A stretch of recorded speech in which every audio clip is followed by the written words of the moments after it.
Hi everyone, good morning to all of you. कैसे हो आप सभी लोग? आपकी जो प्रिपरेशन है कंप्यूटर अन्वेषक की वो कैसे चल रही है, ज़रूर बताना। मैंने कल आप लोगों से इतने इतने टाइम बाद रिकनेक्ट करा, फिर भी आप लोगों ने मुझे इतना याद रखा और उस पे बहुत ज़्यादा सपोर्ट और प्यार दिया, उसके लिए थैंक यू सो मच।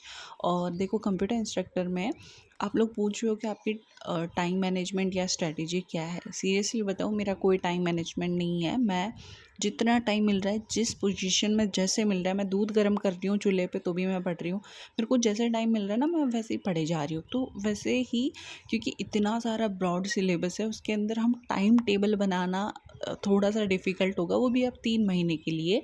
तो इस वजह से आपको जैसे जो टाइम मिल रहा है, आप एक चीज़ बना सकते हो कि आपकी जो सबसे ज़्यादा लाइक हार्ड टॉपिक्स है वो अलग रखो, जो एवरेज टॉपिक्स है वो अलग रखो, जो आपको अच्छे से आते हैं उनको आप कम रिवाइज़ करो, और जो आपके लिए हार्ड पॉइंट्स हैं उनको आप ज़्यादा से ज़्यादा रिवाइज़ करो। तो ये टाइम टेबल आप अपने अकॉर्डिंग बना सकते हो। मुझे आप लोगों की रिपीटेड एक क्वेरी तो आ ही रही है कि आप अपना टाइम बताओ, टाइम बताओ, टाइम मैनेजमेंट बताओ। तो देखो, सबको अपने अपने अकॉर्डिंग करना पड़ेगा। मैंने आपको शुरुआत में भी, जो शुरू से फॉलो कर रहे होंगे, वीडियोज़ देख रहे होंगे, उनको पता होगा, मैंने शुरुआत में भी बोला था कि मेरा कोई फिक्स टाइम टेबल नहीं है और सबको अपने अकॉर्डिंग बनाना पड़ेगा। बिकॉज़ किसी की मैथ वीक है, किसी की साइंस वीक है, तो मेरी मैथ वीक है तो मैं उसको ज़्यादा प्रायोरिटी पे दूँगी।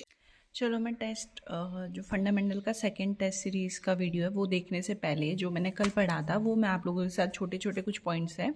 आप मेरी वीडियो देख ही रहे हो तो एटलीस्ट आपको ये फ़ायदा मिल जाए कि ये जो टेस्ट सीरीज़ है उसका मैं आपको जो भी इंपॉर्टेंट पॉइंट्स हैं जो मैंने लिखे हैं कि मुझे कम याद रहते हैं, वो सारे मैंने एक बार को लिख दिए हैं।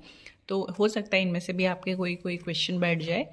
तो सबसे पहले हम लोग यहाँ पे ये जो चीज़ लिखी है वो है कि हमारी जो रजिस्टर है उसकी स्पीड इस तरफ जो है ना, वो सबसे ज़्यादा स्पीड होती है, और इस तरफ होते होते जो स्पीड है हमारी वो कम हो जाती है। रजिस्टर की सबसे ज़्यादा स्पीड होती है कैशे की, उसके बाद होती है, उसके अंदर भी कैशे में भी आपकी L1 की सबसे ज़्यादा स्पीड होती है और L3 की सबसे कम। उसके बाद में आपकी रैम आती है। रैम में आपकी एस रैम की ज़्यादा स्पीड होती है, डी रैम की कम होती है। फिर सबसे लास्ट में होती है रोम। रोम की सबसे कम स्पीड होती है। अब रजिस्टर और कैशे की स्पीड सबसे ज़्यादा हाई क्यों होती है, आप उसे ऐसे भी याद करना, क्योंकि ये दोनों जो है वो बाइनरी डेटा होल्ड करके रखते हैं, तो ऑब्वियसली उनको जो ट्रांसलेट करने का टाइम है वो बहुत ज़्यादा कम बच जाता है। फिर हमारा एक ये छोटा सा पॉइंट है कि पैरेलल पाइपलाइनिंग जो है, अगर हमें सीपीयूज़ को ऐड करना होता है तो पैरेलल पाइपलाइन का यूज़ करते हैं, और सीरियली हम जो मैकेनिज्म है वो यूज़ करते हैं मेमोरी को ऐड करने के लिए। मल्टीपल कोर या फिर मल्टीपल सीपीयू कौन से जनरेशन में आया था? 5th जनरेशन में आया था। सेकेंडली, अभी का सबसे ज़्यादा लेटेस्ट में वर्ल्ड का सबसे ज़्यादा फास्टेस्ट सुपर कंप्यूटर कौन सा है? तो वो है हमारा फ्रंटियर, और एरावत हमारा इंडिया का सबसे फास्टेस्ट सुपर कंप्यूटर है। 1.05 पेटाफ्लॉप्स पे इसकी जो स्पीड है वो आती है। इससे पहले जो था वो टेरा पे था, बट पेटा पे ये फर्स्ट ही है। वर्ल्ड का फर्स्ट सुपर कंप्यूटर हमारा कौन सा है? जो सबसे पहले आया था वो था क्रे फर्स्ट, और वो किसने क्रिएट करा था? सीमोर क्रे ने करा था, जिसे हम फादर ऑफ सुपर कंप्यूटर भी कहते हैं। और ये कौन सी ब्रांच से रिलेटेड है? सीडीसी। सीडीसी का फुल फॉर्म आ जाता है कई बार, तो कंट्रोल डेटा कॉरपोरेशन।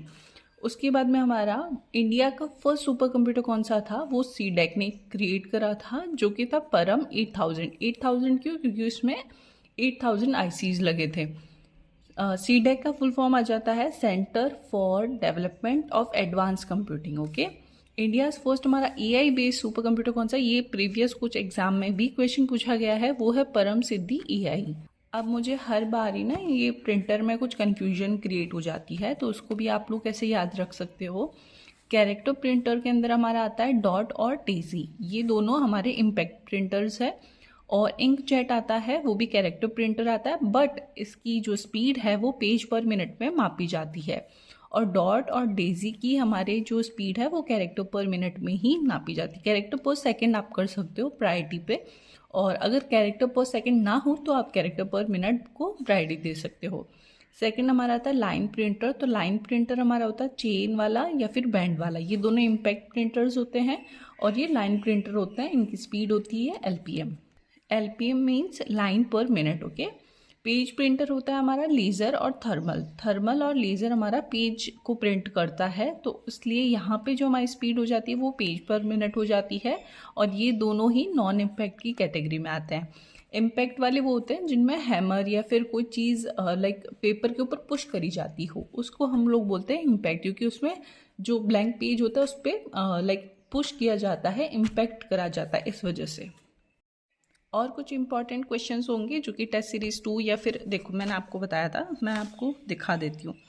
ये देखो, ये सर का ना एक फोल्डर है, इसके अंदर सर ने बहुत सारे टेस्ट सीरीज के सॉल्यूशन कराए हैं। ये वाला जो है टेस्ट पेपर सॉल्यूशन 2026, इसमें 32 वीडियोस है और हर किसी के अंदर 2-2, 3-3, 5-5, 7-7 टेस्ट सीरीज के सॉल्यूशन की वीडियोस है।